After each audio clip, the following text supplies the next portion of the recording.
నేను సినిమా చేసి సినిమా చాలా పెద్ద సక్సెస్ అయ్యి ఉండి ఆ సక్సెస్ అంతా పక్కన పడేసి మొత్తం గత 15 రోజులుగా నేను ఇక్కడే కూర్చుని అన్ని ఫంక్షన్స్, అన్ని ప్రోగ్రామ్స్, అన్ని సెలబ్రేషన్స్ అన్ని మ్యాక్సిమం క్యాన్సిల్ చేసేసుకుని పబ్లిక్ ఫంక్షన్స్ అన్ని పెడదాం అన్ని క్యాన్సిల్ చేసుకుని ఒక్కడనే ఇక్కడ కూర్చుని అరే ఇలాంటి టైం ఎలా ఉండేది, నేను ఎలా ఉండాల్సిన టైం ఇలా అయిపోయింది ఏంటి, నేను ఒక్కడనే కూర్చుని 15 రోజులు ఇంట్లో ఎక్కడికి వెళ్ళబోతున్నా, నా ఆఫీస్కి వెళ్ళబోతున్నా, నేను సొంతగా సినిమా తీసా.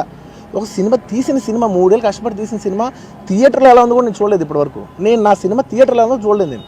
And that's my biggest education. మీరు రాబోయే సినిమాలు నేను ఎలా తీయాలి, ఇట్స్ మై లెర్నింగ్ కర్వ్. నాకు చాలా ఇంపార్టెంట్ నేను థియేటర్లో చూడటం. నేను నేర్చుకుంటా సినిమాని. నేను మీకు నెక్స్ట్ ఇవ్వాలంటే సినిమా నేనేం చెప్తున్నానంటే ఇలాంటి టైంలో కూడా నేను ఒక్కనే ఇంట్లో 15 రోజులు కూర్చుని అరే ఇట్స్ ఓకే అయ్యేది ఇట్స్ ఓకే మన తప్పేం లేదు అంటే డైరెక్ట్ ఇన్వాల్వ్మెంట్ లేదు. ఇట్స్ నా ప్రెమిసెస్లో అయింది కాబట్టి I am extremely apologetic for what has happened. అలాంటిది ఇలా 15 రోజులు కూర్చున్న తర్వాత మీరు ఇలా అన్నారంట, మీరు అలా అన్నారంట, కాళ్ళు చేతులు ఇరిగిపోతే పర్లేదు అన్నారంట అంటే డెఫినెట్లీ చాలా బాధ వేస్తుంది. అందులో ఏంటి ఒక నేషనల్ మీడియా ముందు ఇలా మాట్లాడతాం అనేది నా క్యారెక్టర్ అసాసినేట్ చేసినాడు కదా దేశం ముందు. అరే నేను కష్టపడిందే ఈ 3 ఏళ్ళు తెలుగు వాళ్ళకి. నా ఆడియో ఫంక్షన్ చూడండి నేనేమన్నాను, నా సినిమా చూడండి అది అన్నాను, నేనేమన్నాను అరే మన తెలుగు వాళ్ళు పరువు తీసి ఎక్కడో నిలబెడదామని ఒక అటెంప్ట్తో చేశాను. అలాంటిది నేను అంత ప్యూర్ ఇంటెన్షన్తో చేస్తే నేను ఇలా చేశాను అలా చేశాను, నా మీద ఫాల్స్ ఎలిగేషన్ నాకు ఎంత బాధ వేస్తుంది. This is personally I mean to nobody. I respect everybody. నేను అసలు ఇదేం పర్సనల్ అటాక్ కాదు, ఏమీ కాదు. నేను జస్ట్ నా గురించి ఫామ్ అవుతున్న ఇన్ఫర్మేషన్ పీపుల్కి చెప్దామని, దట్ ఇలా జరుగుతుంది, ఇది నిజం కాదు, దయచేసి అర్థం చేసుకోని చెప్పడానికి. అండ్ ఒక సిరీస్ ఆఫ్ ఈవెంట్స్లా చెప్తాను జరిగిన విషయం. ఏమంటే జరిగిన విషయం చాలా అన్ఫార్చునేట్. నేను గత 3 ఏళ్ళుగా ఈ సినిమా థియేటర్లో చూస్తేనే నాకు తెలుస్తుంది. అంటే నేను ఇన్ని కోట్లు పెట్టి అమ్మేం కదా సినిమా, నాకు రెస్పాన్సిబిలిటీ ఉంటుంది. సినిమా ఎలా ఉంది అది థియేటర్లో చూస్తే నా 3 years ఎఫర్ట్. అది జస్ట్ ఒక షో కాదు, నాకు ఎమోషనల్గా అది 3 years ఎఫర్ట్. అసలు ఏమవుతుంది నా future it's like make or break moment for me. So అలాంటి ఇంపార్టెంట్ పాయింట్లో నేను వెళ్తూ నేను అదే ఆలోచించాను తప్ప నేనేమి ఇర్రెస్పాన్సిబుల్గా గత 20-30 ఏళ్ళుగా నేను అదే థియేటర్కి వెళ్తున్నాను. ఓల్డ్ సినిమాలకి వెళ్ళాను నేను అదే థియేటర్కి. నా సినిమాలు కాకుండా బయట సినిమాలకి వెళ్ళా. ఎప్పుడు ఇలాంటి యాక్సిడెంట్ అవ్వలేదు. అండ్ నేనేదో ఇర్రెస్పాన్సిబుల్గా థియేటర్కి వెళ్ళిపోయాను, పర్మిషన్ లేకుండా వెళ్ళిపోయాను అనేది అబ్సల్యూట్లీ ఫాల్స్ ఇన్ఫర్మేషన్. అలాంటిది ఏమీ లేదు. థియేటర్ వాళ్ళు పర్మిషన్ సార్ట్అవుట్ చేసుకున్నారని చెప్పి మేము అక్కడికి వెళ్ళాము. అక్కడికి వెళ్తే పోలీసులే క్లియర్ చేస్తున్నారు అక్కడ. So it is understood that everything is sorted. నేను వాళ్ళ డైరెక్షన్లోనే వెళ్తున్నాను. అండ్ ఒకవేళ నిజంగా పర్మిషన్ లేకపోయి ఉంటే చాలాసార్లు వాళ్ళు చెప్తారు సార్ మీ పర్మిషన్ లేదంటే మేము రెండట్టు వెళ్ళిపోతాం. వాళ్ళే క్లియర్ చేసి ముందుకు రమ్మంటూ ఉంటే పర్మిషన్ ఉందనుకునే కదా మేము ముందుకు వెళ్తూ ఉంటాం in that flow of things. So నేను ఆ మైండ్ స్పేస్లోనే ఉన్నాను. అండ్ మెయిన్ నేను చెప్పాల్సింది ఏంటంటే అసలు ఇక్కడ this a false allegation that there is a road show, procession. అసలు ప్రొసెషన్ కాదు, రోడ్ షో కాదు, ఏమీ కాదు. జస్ట్ థియేటర్ ఇక్కడ ఉన్నాను, అక్కడ theatre just couple of yards away from the theatre. అది అసలు రోడ్ షో కాదు, ఏమీ కాదు. కార్ అలా వెళ్తూ ఆగిపోయింది. ఒక పాయింట్ తర్వాత ఎంత జనం కూడిపోతారంటే అండి, మీరు కనపడితే కానీ జనం వెళ్ళరు.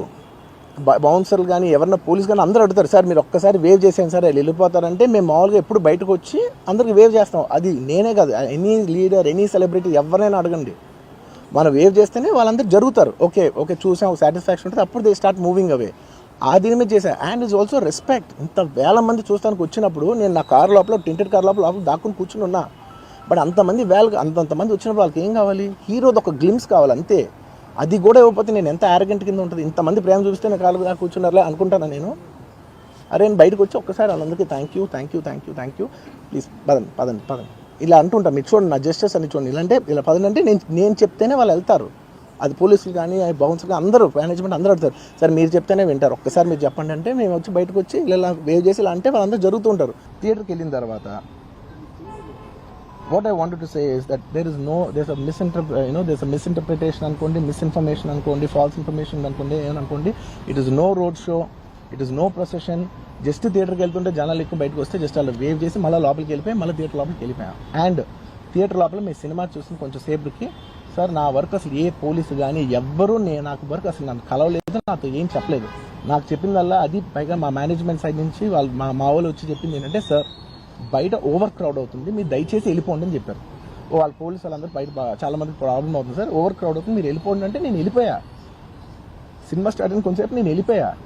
నేను మా వైఫ్ అందరూ మేము బయటకు వచ్చాము అంతే. నాకు అసలు ఆ తర్వాత నెక్స్ట్ డే నెక్స్ట్ డే నాకు తెలిసింది ఒక లేడీ ఇలా ఉందంట, కళ్ళు తిరిగి పడిపోయిందంట, ఆ తర్వాత ఆవిడ పాపం చనిపోయిందంట, ఇలా కిడ్ ఉన్నాడు అంటే నేను షాక్లో గురయ్యా.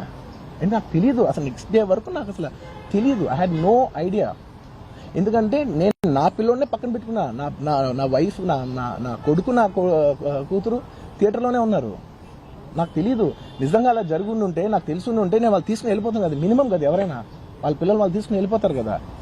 నాకు తెలియని కూడా తెలియదు. సరే పిల్లలు వాళ్ళు చూసుకుంటారు, మనం వెళ్ళిపోతే క్రౌడ్ క్లియర్ అయిపోతే, ప్రాబ్లమ్ సాల్వ్ అయిపోతే నేను వదిలేసి వెళ్ళిపోయా.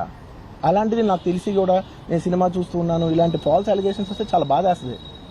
పిల్లలు ఉన్నారు సార్, పిల్లలు వదిలేసి వెళ్ళిపోతాను నేను.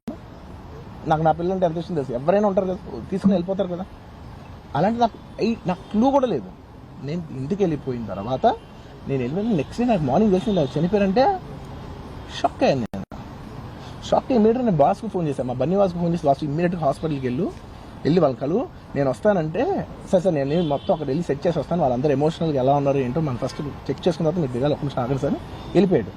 వెళ్ళిపోయిన తర్వాత వాసు నేను వస్తానంటే, సార్ మీరు రావద్దు ప్లీజ్, దయచేసి మీరు హాస్పిటల్ రావద్దు, ఇక్కడికి గందరగోళం అయిపోతుంది, నిన్న నైట్ మీరు థియేటర్కి వెళ్ళారు, ఇష్యూ అయింది, చాలా ప్రాబ్లం అయింది, ఇప్పుడు మీరు హాస్పిటల్కి వచ్చి మళ్ళీ ప్రాబ్లం అయితే మాత్రం సార్ చాలా ప్రాబ్లం అవుతుంది సార్, నేనే వాళ్ళని కొంచెం వాళ్ళ రిచువల్స్ అన్నీ అయిపోయిన తర్వాత మీ దగ్గర తీసుకొస్తానని చెప్పాడు.